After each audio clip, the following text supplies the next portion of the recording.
Talking about the decade without a name, this is a review for CNN's The 2000s, The Financial Crisis. So, like the title implies, last night's episode was about the big financial crises of the 2000s. The Enron and the housing marketing bubble bursting and banks going under. I remember that most of that stuff from that decade. And I remember back then that I didn't understand a word of what people were talking about. And even watching tonight's episode, I still didn't understand exactly what had happened. Just big companies fucked up, and everyone else paid the price for it.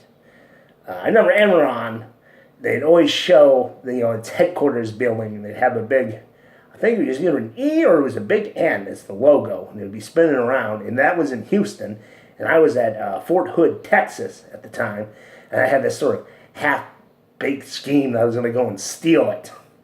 But of course that never happened.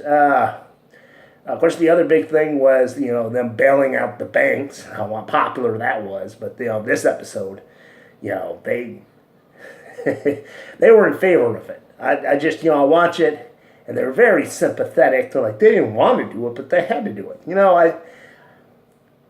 Today, a lot of people are pushing for socialism, and people can't seem to understand why that is. You watch this episode, and you see how they bailed out the banks, and they would do this again in the next decade with Obama, and you realize why people are in favor of socialism, because, bail out the banks kind of showed what the government's priority was. They cared more for the system than I think they do for the general people. But, it's like, oh, we got to bail out the banks, but, fuck you, you want health care. And that's why socialism is becoming more and more popular. Not saying I'm in favor of it, but I can understand why so many people would rather have this entire system in the United States just changed over something different. And that's really all I got on this episode.